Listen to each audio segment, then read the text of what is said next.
यह बात उस समय की है जब मेरी गर्मियों की छुट्टियां चल रही थी।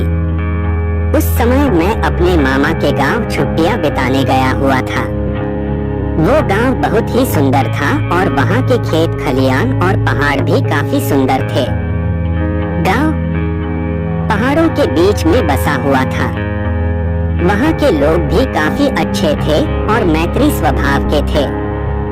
दिन में वहां पर काफी गर्मी पड़ती थी, पर रात एकदम ठंडी होती थी। मैं और मेरे मामा रात में घर के बाहर ही खाट बिछाकर सोते थे। एक बार मैं देर रात तक अपनी मामी जी से बातें कर रहा था।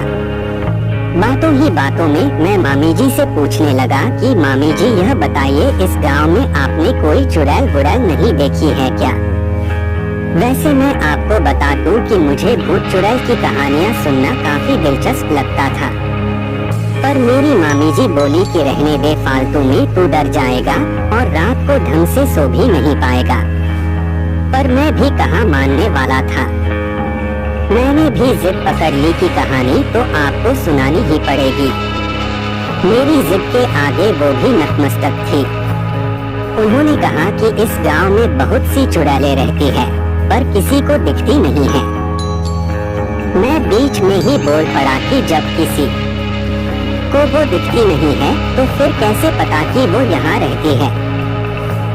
मामी जी बोली कि हाँ, किसी ने उन्हें देखा तो नहीं है, पर फिर भी कुछ लोगों ने उन्हें महसूस किया जरूर है। मैं बोला कि क्या आपने उन्हें देखा या महसूस किया है?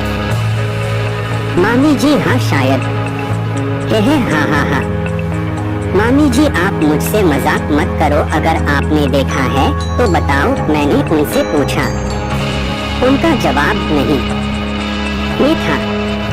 मुझे उनसे कहानी सुननी थी, पर उन्होंने मुझे कोई कहानी नहीं सुनाई। चुड़ैल की कहानी, हॉरर स्टोरी इन हिंदी में बाहर जाकर अपनी खाट पर लेट गया। मामा पहले से ही सो चुके थे। मैं भी सोने की कोशिश कर रहा था, पर ना जाने क्यों मुझे नींद ही नहीं आ रही थी।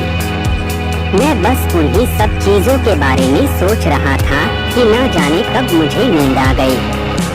मुझे सही से तो नहीं पता, पर शायद आधी रात को मेरी नींद अचानक से किसी के पैरों की आवाज से खुली। उस समय मेरे मामा जी तो सो ही रहे थे। मैं आश्चर्य में था कि इतनी रात को कौन हो सकता है, पर मेरी इतनी हिम्मत नहीं हो रही थी कि मैं खाट से उठकर पीछे देखूं कि कौन चला आ रहा है। उस समय मैं थोड़ा डरा हुआ भी था, क्योंकि उस रात मैं मामी जी से भूत चुड़ैल की बातें कर रहा था। मैंने सोचा कि चुपचाप होकर देखता हूँ कि कौन है। धीरे धीरे वो आवाज बढ़ती जा रही थी। वो जो कोई भी था धीरे धीरे मेरे पास आ रहा था। मैंने देखा कि एक बूढ़ी सी महिला थी जिसने काले रंग की साड़ी पहन रखी थी और वो झुककर चल रही थी।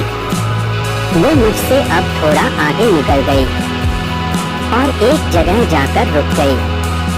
मैं अब भी उसे ही देख रहा था और सोच रहा था कि ये क्यों रुकी है, कि तभी वह पीछे मुड़ी।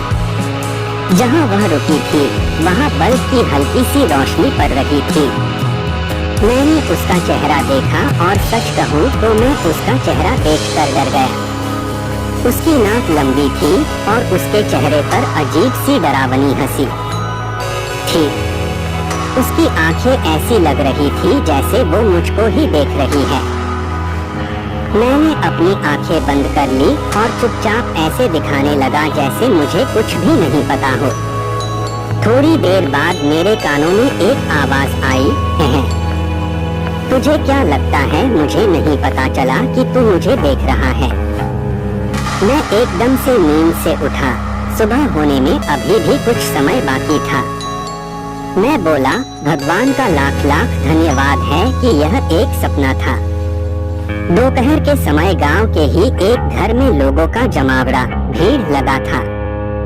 सब लोग चिल्ला रहे थे कि इस पर चुड़ैल आई है। मैं भी उनकी ही भीड़ में खड़ा था।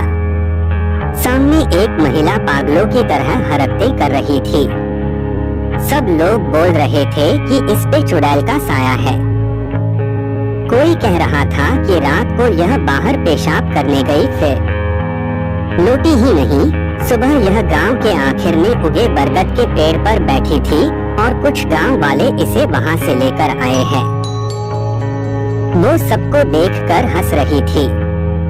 एक समय ऐसा भी आया जब उसने मेरी तरफ देखा और हंसते हुए बोली कि तुझे क्या लगता है मुझे नहीं पता चला कि तू मुझे देख रहा है? मैं समझ गया था कि मैंने जो रात में देखा था वो मेरा सपना नहीं बल्कि हकीकत थी। मैं बहुत डर गया और वहां से भाग गया। अगले ही दिन मैंने मेरे मामा जी से बोला कि मुझे मेरे घर छोड़ दो। मुझे नहीं पता कि वो महिला चुड़ैल कौन थी और वो मुझे क्यों दिखी। वो मुझसे क्या चाहती थी।